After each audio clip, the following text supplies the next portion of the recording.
Bonjour à tout le monde. Ça fait longtemps que je n'ai pas fait un direct.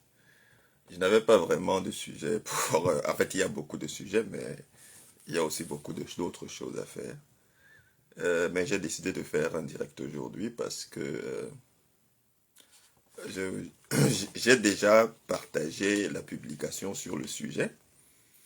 Mais aujourd'hui, j'ai voulu quand même faire un direct pour en parler parce que l'événement se rapproche.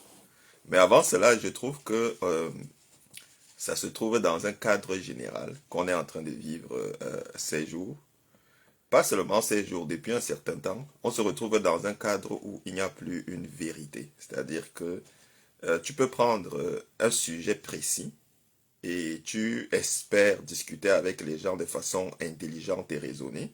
Mais quand tu commences la discussion, quand tu commences à causer, tu te rends compte que euh, on ne peut pas arriver à un raisonnement ou bien à une conclusion. Les sujets sont nombreux. Par exemple, quand tu t'intéresses au réchauffement climatique et que tu peux prendre l'organisme qui est considéré comme l'autorité mondiale sur le climat, qui est le GIEC, c'est le groupe intergouvernemental sur l'évolution du climat, tu vois que dans leurs anciens rapports, ils notent déjà le fait que il y a eu des variations de climat comme l'optimum climatique médiéval, une grande période de chaleur dans le monde, et il y a eu le petit âge glaciaire, ainsi de suite. Mais qu'ils ont tout fait en 2001 pour effacer cela. Et le scientifique qui était responsable de ça a gagné des procès en justice. C'est la même chose, la justice aussi, c'est-à-dire qu'il n'y a plus une vérité. Il y a des scientifiques qui prouvent, il y a les faits qui montrent clairement qu'il n'y a pas de réchauffement climatique anthropique causé par l'homme, mais ça ne peut pas se conclure dans un débat. C'est une question qui est devenue politique. C'est la même chose pour les vaccins, c'est-à-dire que euh, la preuve est faite par les faits et par la science en réalité que les vaccins ne fonctionnent pas. Les vaccins, c'est une arnaque. Et quand tu regardes toute l'histoire de la vaccination, tu te rends compte que c'est une arnaque de bout en bout. Et Pasteur, c'était le, le biologiste Pasteur qui est magnifié et loué comme un grand scientifique. En fait, c'était un Fauci de l'époque. Donc, si on était à cette époque-là, c'est exactement quelqu'un de ce même type-là. Des arnaqueurs et des menteurs. C'est la même chose avec les pandémies. C'est difficile de... C'est quoi une pandémie et tout? Ils définissent comme ils veulent. C'est les cas, c'est les morts et ainsi de suite. En fait, de façon globale, ça devient vraiment difficile de pouvoir avoir une causerie raisonnée et intelligente avec quelqu'un et arriver à une conclusion. Alors qu'en réalité, c'est très simple. Mais c'est parce que la politique et les passions se mêlent fortement de tout cela. C'est la même chose quand on parle de politique américaine. En réalité, la politique américaine n'est pas seulement la politique américaine, puisque on sait que les États-Unis, c'est la première puissance mondiale.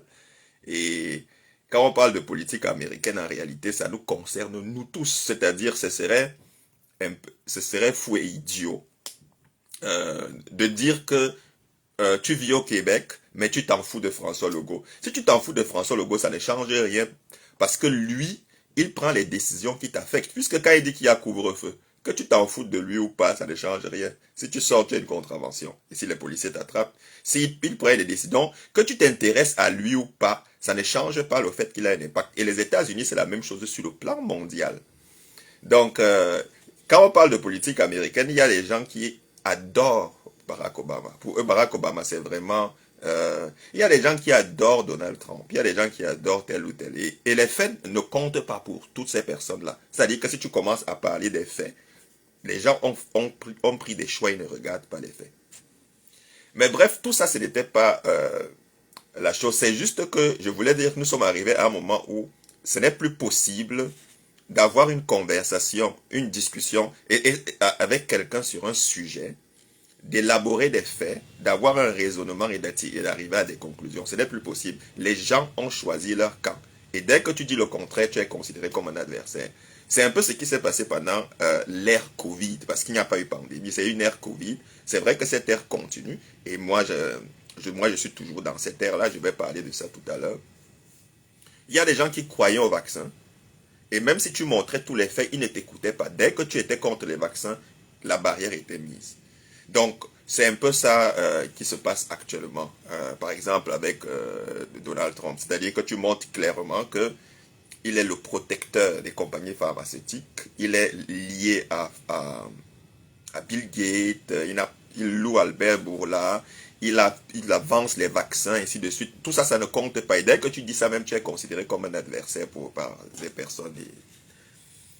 Mais tout ça, c'était juste... Je veux parler d'une lettre que j'ai reçue. C'est-à-dire que j'ai reçu une lettre de la part d'un huissier. Je l'ai reçue le 1er septembre. Et la lettre est quand même assez drôle.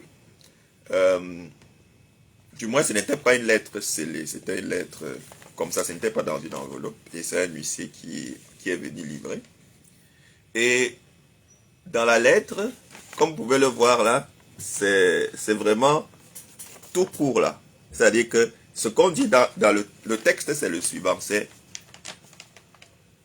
Chef 001, le 14 septembre 2024 à Montréal, district de Montréal, François Amalega Bitondo a volontairement entravé un agent de la paix du service de police de la ville de Montréal, agissant dans l'exécution de ses fonctions, commettant ainsi l'infraction punissable sur déclaration de culpabilité par procédure sommaire prévue à l'article 129 AE du Code criminel.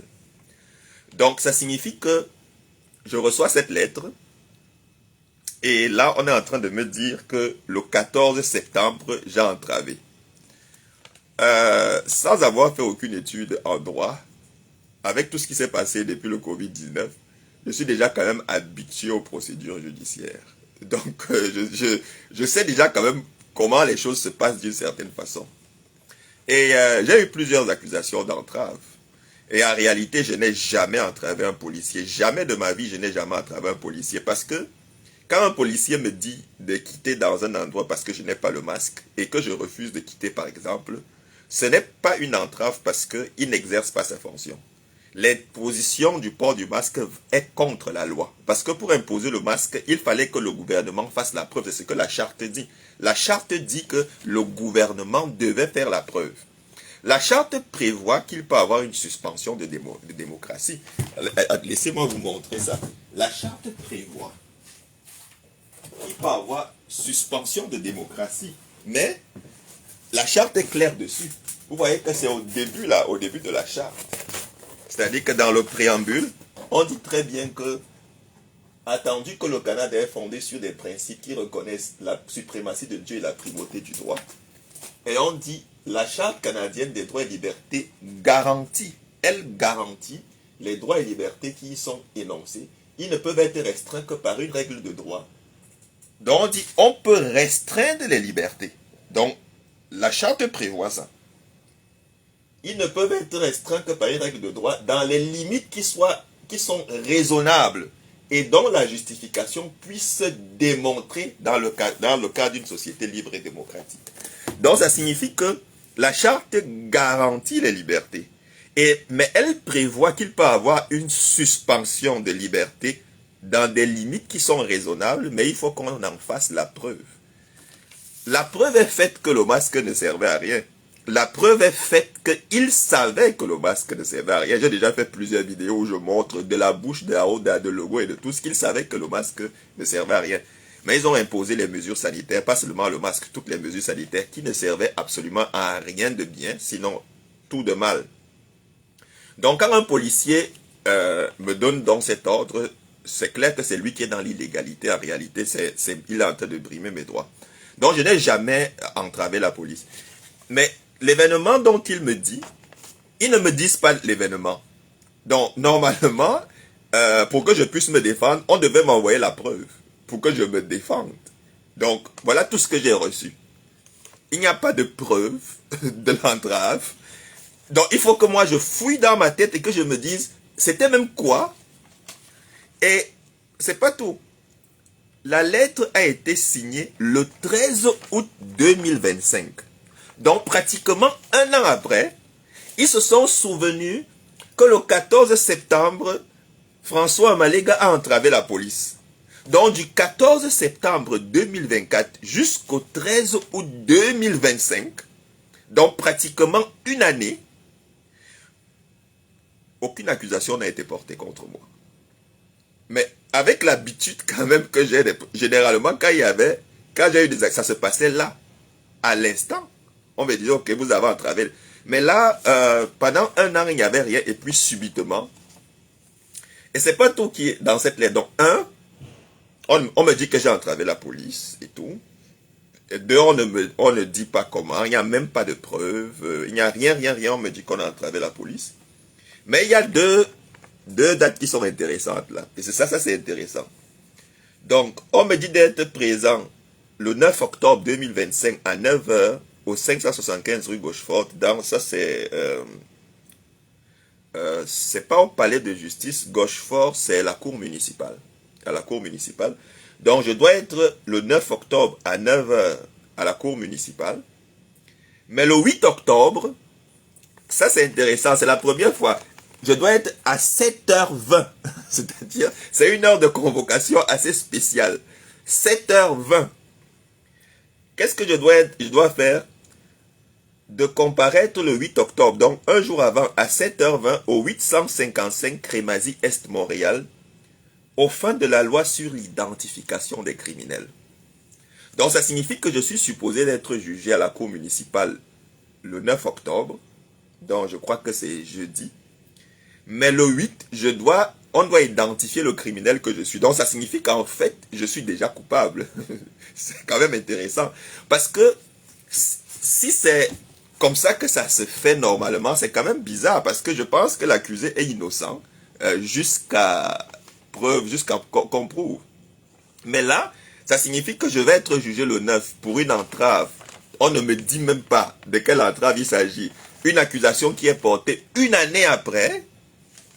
Mais le 8, on va identifier le criminel que je suis. Donc, c'est assez... Non, mais c'est évident que... en fait, si j'étais à leur place, j'aurais même honte. Parce que c'est dégoûtant. C'est-à-dire qu'il y a toute la force de l'État. Ça signifie que des gens s'asseyent comme ça. On me convoque. On va prendre 2 journées de ma vie à faire... et je vais passer devant des juges qui ne peuvent pas faire un vrai jugement parce que tout le monde sait que le Covid-19 c'était une arnaque et que tous étaient des vendeurs de vaccins de Bill Gates. C'est-à-dire que tous, c'est la même clique, Donald Trump, François Legault, tout ça, Bill Gates, Albert Bourla. Et aucun juge ne pouvait avoir le courage même de regarder ça en face, aucun. C'est-à-dire que quand même on a lancé l'état d'urgence, même les tribunaux ont été fermés,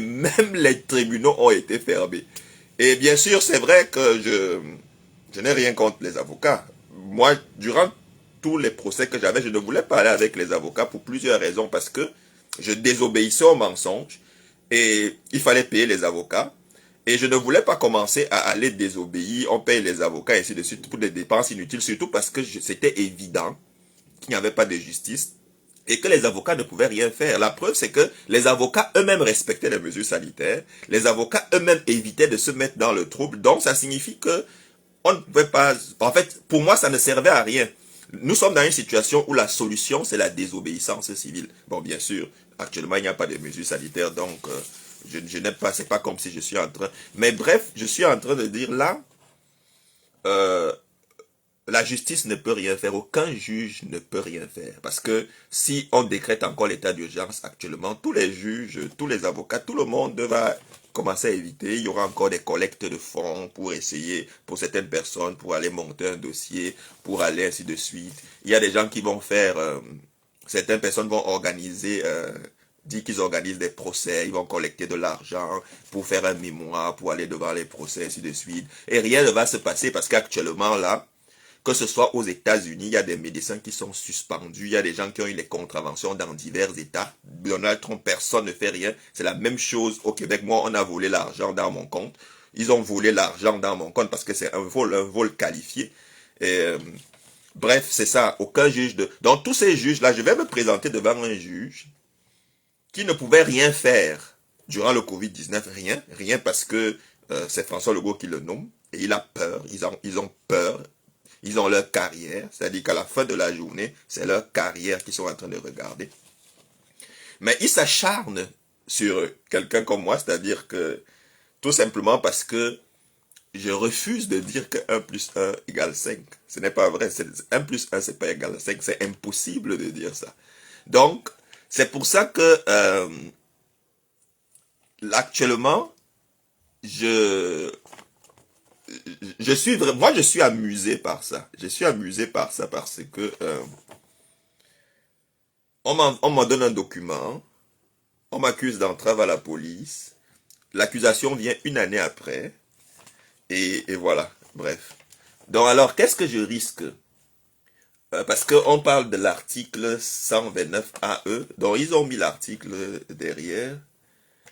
Le paragraphe 145.4 du Code criminel s'énonce comme suit: est coupable soit d'un acte criminel et passible d'un emprisonnement maximal de 2 ans ou soit d'une infraction punissable sur déclaration de culpabilité par procédure sommaire. Quiconque reçoit signification d'une sommation et omet sans excuse légitime, dont la preuve lui incombe, de comparaître au lieu des dates. Ok, bon, ça c'est autre chose. Ça signifie qu'ils sont en train de me dire que si je ne pars pas là-bas, je pourrais... Non, mais je n'ai pas l'intention de ne pas partir. Je vais aller me présenter.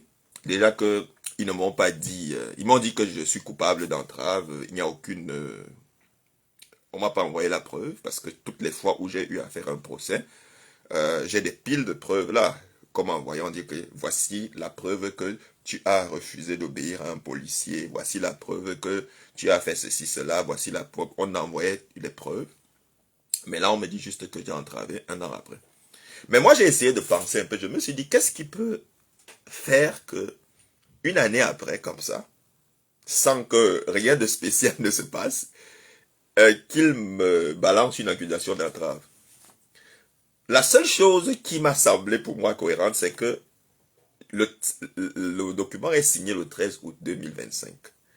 Mais je me souviens que le 5 août 2025, j'ai partagé une publication du 5 août 2020. C'est-à-dire le 5 août 2020, il y avait une manifestation à Québec. Je crois que c'était contre le port du masque dans les écoles. Donc il y avait eu une manifestation à Québec.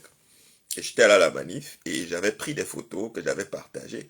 Le 5 août 2020, j'étais professeur de maths à Brébeuf. C'est vrai qu'à cette époque, je ne voulais pas vraiment mêler Brébeuf à tout ça, donc je, je n'avais jamais écrit ça sur mon Facebook et tout.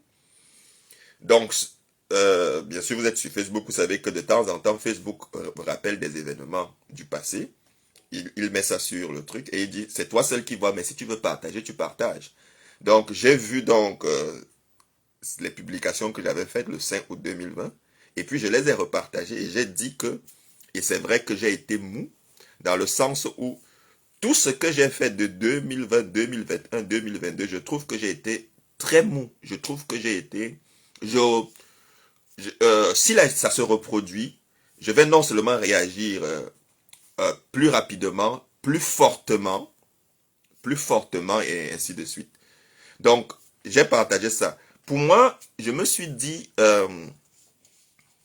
ils ont dû regarder ça et puis ils se sont dit, alors on va le punir, on va le punir encore parce il ne faut pas faire quelque chose de déplacé, il ne faut pas t'écarter, il faut rester dans la voie, ainsi de suite. Mais moi, je vais aller encourager le juge à me donner la peine maximale parce que une accusation d'entrave, je crois que c'est 2 ans d'emprisonnement ferme. Donc, il n'y a pas de preuve, c'est un an après, donc on voit bien que c'est politique, c'est un procès kafkaïen. Il n'y a rien de... C'est même honteux, c'est-à-dire que c'est honteux. Je ne suis pas juge, mais je suis prof, c'est-à-dire c'est un peu comme si tu poursuivais un élève, tu l'accusais de tricherie juste pour l'embêter parce que tu veux régler d'autres problèmes. C'est ça, c'est honteux, c'est vraiment honteux. Parce que quand tu vois la majesté du gouvernement, la majesté de la justice, la robe d'un juge, la, les, les, les policiers avec tout ce qu'ils ont comme matériel, toute la force, c'est-à-dire que quand tu les vois s'humilier à ce niveau, parce que c'est une humiliation. Donc moi je vais dire au juge de me donner 2 ans de prison ferme, ça va rentrer encore dans mes médailles. Ça va rentrer dans mes médailles parce que tous les emprisonnements, toutes les contraventions sont pour moi des cicatrices de dictateurs qui se sont acharnés sur moi. Parce que tout le monde sait que Si on commence à parler de Covid-19, tout le monde sait qu'ils ont menti de bout en bout. Tout le monde sait. En tout cas, si quelqu'un ne sait pas, c'est qu'il a un problème intellectuel. C'est-à-dire que, parce qu'il y a des gens qui sont déficitaires sur le plan intellectuel. Donc, si quelqu'un ne sait pas que les vaccins ne fonctionnent pas, si quelqu'un ne sait pas que Donald Trump, Bill Gates, Albert Bourla, Justin Trudeau, François Legault, Horacio Arruda et tout ça, ce sont tout simplement une clique de brigands qui font partie d'un groupuscule et dont l'objectif c'est d'installer une dictature technosanitaire dans le monde entier, c'est ça leur objectif. Si quelqu'un ne sait pas ça et ne se rend pas compte de ça, c'est clairement tu as un problème, c'est quand même évident, de voir que, bon, ce n'est pas l'occasion ici de commencer à sortir toutes les vidéos et de démontrer qu'il raconte des histoires. Il y a par exemple, laissez-moi vous lire quelque chose là. Ça c'est un livre de Robert Kennedy, un autre traître qui fait partie de la clique de menteurs, qui s'est bien joué de nous. Il a écrit un livre, le titre du livre c'est Vax on Vax, Let the Science Speak. Vacciné, non vacciné, que la science parle. Le livre en français aussi. Ça a été traduit en français. Mais j'ai une copie, j'ai acheté une copie en anglais. Et à la page 16 de la préface, il y a celui qui a préfacé le livre, c'est Del Bigtree. Donc c'est quelqu'un qui travaille avec lui. Il dit qu'ils ont eu une opportunité de rencontrer Fauci et Collins au NIH. Ce sont les instituts de santé aux États-Unis, dans les instituts nationaux. Et après que le président Trump a été élu, il y a eu une discussion où Trump avait demandé, ça on connaît ça, qu'il devait diriger un comité sur l'efficacité des vaccins. Mais sauf que Kennedy, il dit dans le livre que Trump ne l'a jamais appelé pour ça après, alors qu'ils en avaient parlé. Et il dit dans le livre que ce qu'il a su plus tard, c'est que Trump avait accepté $1 million de Pfizer pour la cérémonie d'inauguration de 2017. Ce n'est pas tout. Dans le même livre, il dit aussi que il avait demandé à Fauci une preuve, c'est-à-dire une preuve, un contrôle sur l'efficacité des vaccins. Et Fauci avait dit qu'il n'a pas, mais il va lui envoyer ça s'il trouve. Donc, il n'y a aucun document, il n'y a aucune étude scientifique qui montre que les vaccins sont efficaces. Il y a un autre livre, attendez, oui, ça c'est ça. L'inquiétante histoire des vaccins de Marc Menant. Ça c'est un livre quand même très intéressant. Moi je vous encourage, il faut vraiment avoir une copie de ce livre et le lire. C'est d'une richesse incroyable. Et dans ce livre, Marc Menant, attendez, laissez-moi vous retrouver ça. C'est quand même un truc intéressant. Faut pas que je n'ai pas retenu la page, mais ça vaut vraiment la peine. Bon, parce que ici, là, il raconte l'histoire des vaccins. Il montre comment Pasteur est un arnaqueur. Vous savez que le premier vaccin, pas que le premier vaccin, l'un des vaccins importants, c'était le vaccin contre la rage. Il montre comment c'était toute une arnaque, puisqu'on dit que Pasteur a sauvé un enfant qui a été mordu par un chien enragé. Pasteur était à Paris, l'enfant était dans une autre ville, qui n'était pas Paris.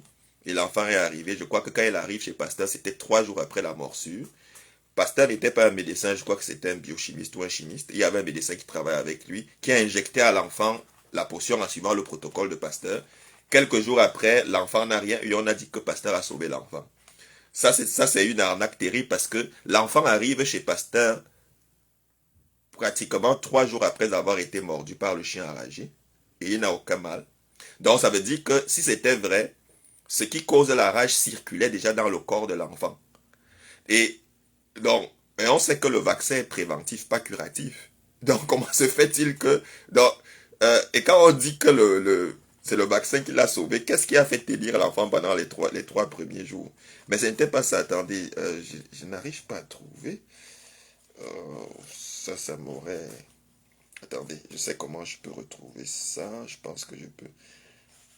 Hmm, je pense que c'est au niveau de la variole, page 49. C'est vraiment un livre à lire, absolument, je vous assure. Euh, et regardez même le titre, La première fable, la variole.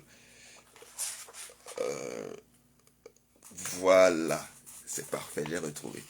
Donc, à la page 56 du livre, vous savez qu'on dit que on raconte, on dit c'est le vaccin qui a guéri la variole, qui a fait que le monde soit sauvé de la variole et tout.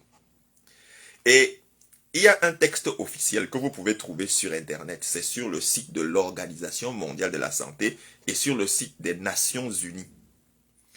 En 1983, si je ne me trompe pas, il a été déclaré que... non, c'est le 8 mai 1980. Les Nations unies ont déclaré que le monde a éradiqué la variole. Et voici le texte. Je vais lire le texte. Il est juste un peu long, pas très long, c'est cet encadré ici, mais vous pouvez trouver le texte dans plusieurs endroits. Proclamation de l'éradication de la variole dans le monde entier. La 33e Assemblée mondiale de la santé a proclamé l'éradication de la variole dans le monde entier dans sa résolution WHA 33.3.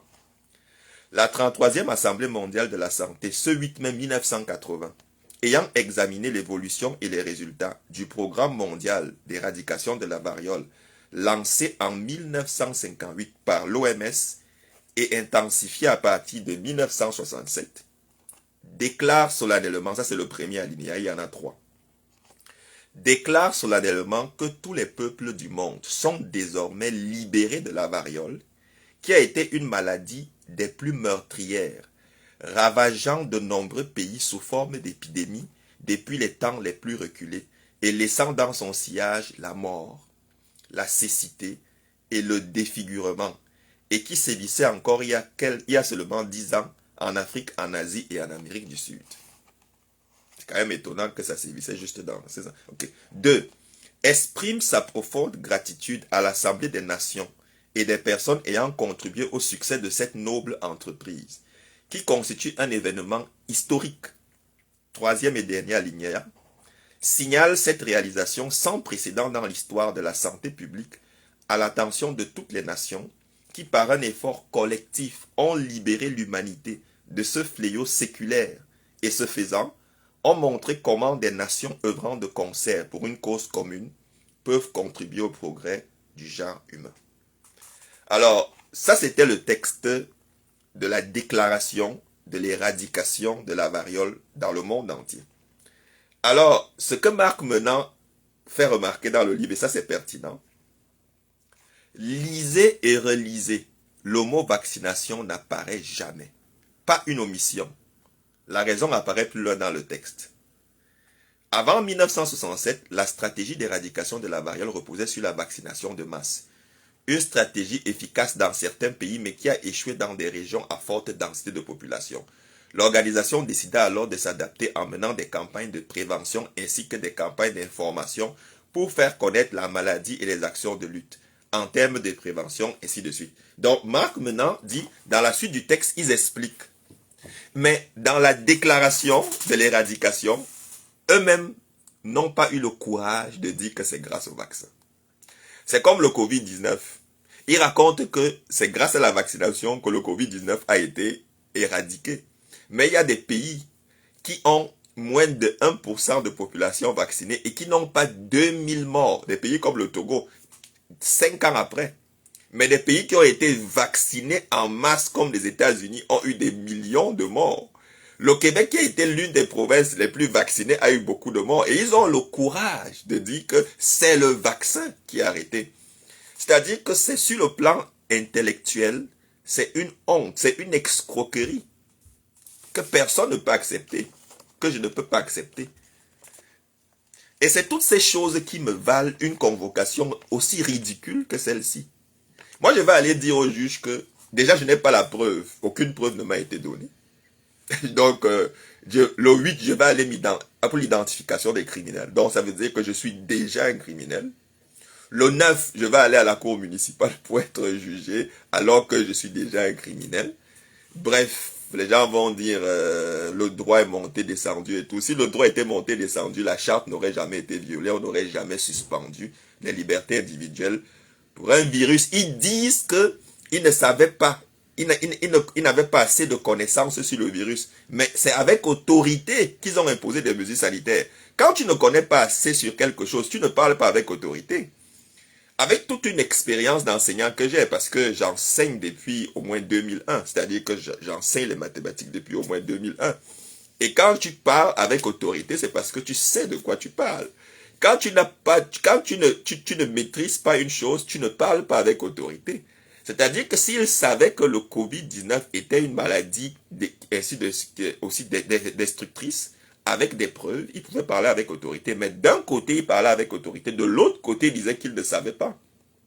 Mais si tu ne sais pas, tu t'arrêtes.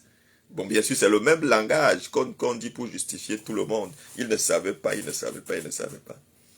Mais dans tous les cas, il n'y a pas de mesures sanitaires actuellement. Mais ça, c'est un rappel pour moi et pour nous tous, pour ceux qui veulent dormir, continuer à dormir, que bien sûr, nous n'allons pas passer notre vie à, parce que il faut manger, il faut payer son loyer, il faut ainsi de suite, et ainsi de suite. Mais nous devons savoir qu'ils ont un plan qu'ils sont en train de ruminer. Et pendant que nous sommes en train de faire tout ça, nous devons savoir qu'ils sont en train de vouloir avancer. Pas qu'ils sont en train de vouloir avancer, ils avancent là, ils avancent. Les Elon Musk, parce que vous voyez, Donald Trump, je parle de Donald Trump parce qu'il y a des gens qui disent parle du Québec, ne parle pas de Trump. Déjà, je trouve ces gens malhonnêtes parce qu'ils ils me disent ça à moi, maintenant, mais quand je disais du bien de Trump, personne ne m'avait jamais dit de ne pas parler de Trump. Oui, parce que avant août 2024, j'étais un fan fini de Trump. Je n'ai jamais effacé mes publications, vous pouvez les voir. Personne ne m'avait jamais dit de parler pour personne ne m'avait jamais dit de ne pas parler, de parler du Québec. Donc, si je faisais 10 publications qui disaient du bien de Trump, c'était des likes, des partages, des likes, des partages. Maintenant que je dis quelque chose, je dis la vérité et que je montre que Trump est un criminel, parce qu'il soutient le génocide de Gaza, parce que je démontre que Trump est le père du vaccin qui continue à louer les vaccins jusqu'à maintenant et tout, on me dit pas, non. Ce que Trump est en train de faire, c'est toute une organisation mondiale, tentaculaire, qui est en train de... L'objectif, c'est d'instaurer une dictature techno-sanitaire. Donc, s'intéresser à Trump, ce n'est pas une question de... comment dirais-je? Ce n'est pas une option. Ce n'est pas une option. Que tu le veuilles ou pas, tu ne t'intéresses pas à François Legault. Si tu vis au Québec, François Legault impacte ta vie. Donc, si tu vis sur la planète Terre, tu peux ignorer Trump. Mais le problème, c'est qu'ils sont en train de dérouler un programme mondial. Et le programme, maintenant, c'est techno-sanitaire. Vous voyez, le jour de la prestation de serment, il nous a clairement dit, on a clairement vu ça. C'est-à-dire, derrière lui, il y avait toute la Silicon Valley. Il a juste eu honte de placer Bill Gates. Il a juste eu honte. Mais aujourd'hui, on sait très bien qu'il aurait bien aimé que Bill Gates soit là. Mais ça aurait été tellement un choc pour les magas qu'il fallait les préparer. Maintenant, il peut recevoir Bill Gates et puis Bill Gates n'est plus un problème, ainsi de suite, alors qu'on sait que ce sont des criminels. Mais bref, il faut savoir que se voiler la face, ce serait un grand tort et penser qu'il y a un sauveur comme lui. Hein, parce que, non, non, ça c'est quelque chose de ridicule. Tout le monde connaît la solution. Dès qu'il y a une situation comme ça, c'est la désobéissance civile. Les choses comme le couvre-feu, le masque, c'est très facile de faire tomber ça. Si on impose le masque dans le métro, les gens entrent dans le métro sans masque. C'est-à-dire que, et les études sur la désobéissance civile montrent qu'on n'a même pas besoin de 50%. Il y a une étude, je dois me tromper, ça doit être moins de 30%. C'est-à-dire qu'il suffit qu'il y ait comme un noyau d'un pourcentage de personnes pour faire tout basculer. Parce que quand la dictature s'impose, généralement, il y a des gens qui ne sont pas directement conscients. Il y a des gens qui, même s'ils n'ont pas de preuves, se rendent compte que quelque chose ne va pas.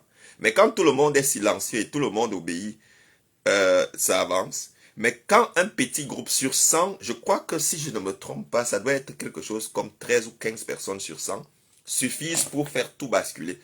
Mais le problème, c'est que quand ça arrive Tout le monde a peur de désobéir. Et c'est pour ça que ça fait prospérer des faux sauveurs. Et c'est pour ça que ça crée beaucoup de blogueurs qui s'enrichissent en vendant de l'espoir. Et ça fonctionne. Donc, les gens sont tellement... Chacun préfère rester au chaud chez lui. Et là, on des dons par-ci, par-là à des blogueurs pour vendre de l'espoir, un espoir qui n'aboutit jamais à rien. Mais pourtant, la réalité, c'est que ces gens ont peur de nous. Hein. Et il faut que vous sachiez que Bill Gates a peur de nous. François Legault a peur de nous. François Legault n'a pas peur de moi. Moi, c'est-à-dire que c'est très facile. Là, il suffit qu'on envoie 2 policiers, on me jette en prison et tout. Mais François Legault a peur de nous. Moi, je peux vous dire ça clairement. Il a vraiment, vraiment peur de nous. Vous comprenez? C'est-à-dire que contrôler la foule, c'est quelque chose d'extrêmement difficile. Donc, ça signifie que quand ils passent des mesures, ils essayent de voir comment la population va réagir. Ils essaient de regarder les sondages et tout. Ils mesurent, ils font des choses progressivement. Donald Trump a peur. Il a peur, c'est-à-dire que ce sont des... Mais c'est pour ça qu'ils font des... Regardez, l'État profond, ce que l'État profond a fait, c'est que Donald Trump, c'était le frein. Bill Gates, Klaus Schwab, Fauci, c'était l'accélérateur. Donc ça signifie que ils accélèrent, ils freinent. Parce qu'ils savaient que le peuple va se réveiller d'un moment à l'autre, mais ils avaient prévu le frein. Mais tout ça, c'est la manette de contrôle du même engin qui arrive quelque part. Donc, à partir du moment où on décide de désobéir, ils ont peur. C'est pour ça que pendant qu'ils avancent, ils ont toujours la manette d'accélération, ils ont le frein. Parce qu'ils savent la puissance du peuple. Ils savent que si le peuple se réveille, les choses ne peuvent pas. Mais bien sûr, parce que le peuple a peur, parce que le peuple... Les gardiens de prison, c'est qui? Ce sont les gens du peuple. Ce sont les gens à qui on a imposé le vaccin. Les policiers, les médecins, c'est qui? Les juges. C'est-à-dire que un juge devait porter le masque pour entrer dans le palais de justice. Il devait porter le masque des tribunaux. Et tu t'en vas pour t'opposer au masque devant le juge. Lui-même, il n'a pas de courage. Il est paniqué. Tout ce qu'il peut faire, c'est quand moi je vais aller au palais de justice. Et là, ils vont dire que la loi dit, mais... Ils ne connaissent pas la loi dès que le François Legault donne un ordre. Mais pourtant, si nous comprenons que ce n'est pas normal et nous nous levons, les choses changent. Mais bref, j'avais pas l'intention de faire, j'ai déjà beaucoup parlé, je crois que je vais m'arrêter là. Mon objectif principal, c'était de vous dire que le 8 octobre, je vais aller pour l'identification des criminels. Et c'est vraiment au 855 Crémazie Est Montréal, à 7h20. C'est la première fois qu'on me convoque comme ça, à 7h20. Et donc, je vais être identifié comme criminel le 8. Le 9, à 9h, au 775 rue Gauchefort, je vais aller pour être jugé pour un crime que j'aurais commis. J'aurais entravé la police le 14 septembre. Et ils ont attendu un an pour porter des accusations. Donc, il y a des gens qui pensent que je n'ai rien à faire dans ma vie. Et non, ils se trompent. Mais je vais pas... on va pas entrer dans la vanité. On va rester clair et on va se dire que c'est important de savoir que la liberté, la justice, il faut combattre pour ça. Ce sont des choses qui valent la peine d'être combattues. Mais je peux quand même donner un conseil, c'est qu'il faut défendre des valeurs et des idées. Il ne faut pas défendre un homme. C'est-à-dire que si ton frère ou ton père est un criminel, à cause du lien de parenté, à cause de l'humain qu'il est, tu peux t'approcher de lui, tu lui dis, tu sais quoi, tu es mon frère, tu es mon ami, tu es tout, tu as mal fait, mais je vais te soutenir comme mon ami. Pas soutenir ce que tu as fait, mais comme tu es un être humain, je vais venir te rendre visite en prison, mais tu mérites ta prison, mais je ne vais pas te lâcher. Mais je ne vais pas aller raconter des mensonges pour dire que tu n'as pas fait ça. Donc, ce que je veux dire, où est-ce que je veux en venir? Je veux dire, si quelqu'un aime passionnément Trump, parce qu'il le trouve peut-être beau, parce qu'il le trouve charismatique, tu as le droit de l'aimer passionnément. Exactement comme il y a des gens qui aiment passionnément Legault. Donc que Legault fasse du bien ou du mal, ça ne change pas. Mais nous ne devons pas défendre les hommes, nous devons défendre des idées. Donc, nous sommes contre les mesures sanitaires, contre les vaccins, contre une dictature techno-sanitaire que la Silicon Valley veut installés. Parce que leur objectif, leur rêve ultime, c'est de connecter l'humain à la machine. Exact. Et comme ça, ils pourront pirater l'humain comme ils piratent la machine et nous contrôler totalement. Et Bill Gates a dit ça l'autre jour, quand il était à la Maison Blanche. Il a dit que la première partie de sa carrière, c'était une carrière en informatique. Et la deuxième partie de sa carrière, c'est une carrière dans les vaccins, dans la médecine. Donc ça montre bien le point de jonction où ils ont envie de connecter l'homme à la machine. Et celui qui instaure ça sur le plan politique, ce n'est rien d'autre que Donald Trump, qui est en train de tout mettre en œuvre. Et là maintenant, Trump avait dit que la crypto-monnaie c'est une arnaque. Mais aujourd'hui, Trump est devenu le pape de la crypto-monnaie. Mais Bill Gates, à un moment donné, avait dit qu'il y aura une monnaie qui va fonctionner par rapport au mouvement du corps humain. C'était quelque chose de très bizarre. Mais aujourd'hui, on voit où c'est déjà en train de venir. Parce que si on a des crypto-monnaies et s'il y a une empreinte carbone qui va remplacer la carte de crédit, on peut se rendre compte que nos mouvements, nos actions vont déterminer les avoirs que nous avons. Ça, c'est leur projet. Quand je le dis, ce n'est pas pour vous faire peur, parce qu'il y a des gens qui commencent à paniquer. Ça, c'est leur projet. Moi, je ne panique pas. Moi, je ne panique pas. Déjà parce que j'ai une vision beaucoup plus grande. Moi, je crois en la Bible, je crois en Dieu. Et je crois qu'ils vont échouer. Même s'il y aura, d'après les Écritures, un 3 ans et demi, un 42 mois où personne ne pourra vendre ou acheter. Ça, c'est vers l'objectif vers lequel ils vont aller. Mais moi, je crois, si vous ne le croyez pas, ça vous regarde, que l'Église sera enlevée avant ça. Donc, je ne serai pas à ce moment-là, pendant cette période. Mais ils sont en train de vouloir faire ça. Ça, c'est leur objectif. Joindre l'homme à la machine. Imposer des mesures non seulement sanitaires, mais des mesures climatiques. Donner une empreinte carbone et commencer à imposer un certain nombre de normes et de règles. Mais bien sûr, il y a les gens qui vont continuer à croire, à attendre que oui. Et quand tu présentes les faits aux gens, tu dis aux gens que voilà, Epstein a promis, Trump a promis, je dis même Epstein. Mais en fait, il y a quelqu'un qui l'a appelé Trump Epstein. Ce n'est pas, ce sont des copains. Donc, parce que pour moi, c'est évident qu'Epstein n'est pas mort. Il faut quand même avoir un déni cerveau pour accepter ça. Donc, actuellement, on se rend compte qu'ils sont en train de... J'ai même perdu mes idées, je m'excuse. Je m'excuse, j'ai une perte. Ok. Mais bon, écoutez, je vais m'arrêter là, parce que là, je pense que j'ai déjà beaucoup parlé. Mais une chose quand même qu'on peut conclure, c'est que il n'y a pas un médecin, il n'y a pas un collège de médecins qui se sont assis quelque part sur la terre pour dire que pour combattre le Covid-19, on va dire aux gens de rester chez eux, on va dire aux gens de ne pas... Parce que voici, regardez une mesure ridicule. On dit aux enfants de ne pas rencontrer leurs grands-parents. Donc, on met une barrière entre les enfants et les grands-parents. C'est ça qu'ils avaient dit. Donc, les grands-parents n'avaient pas le droit d'aller visiter leur famille de peur que les enfants... Mais après, à un moment donné, comme certains parents allaient au travail et que les garderies étaient fermées, ils ont dit que les grands-parents ont le droit de venir s'ils doivent garder les enfants. Ça, c'est une mesure que les médecins instaurent, vous comprenez? De l'autre côté, ils coupent les grands-parents des enfants, mais au lieu donc de laisser les enfants jouer normalement, aller à l'école, puisque dans tous les cas, ils sont coupés de leurs parents. Non, on dit ils ne voient pas leurs parents, mais dans les écoles, ils ne jouent pas entre eux. Il n'y a pas un médecin les médecins qui se sont assis là. C'est évident que les mesures sanitaires ont été planifiées dans une église de Satan. C'est-à-dire qu'il n'y a même pas un doute là-dessus. Soit c'est dans une église de Satan, soit dans un temple franc-maçon. Mais il n'y a même pas trop de différence entre les deux choses. Et je veux qu'on me porte plainte pour ça. Parce que c'est évident, je veux savoir lequel est le médecin qui peut dire que les mesures sanitaires avaient une base scientifique.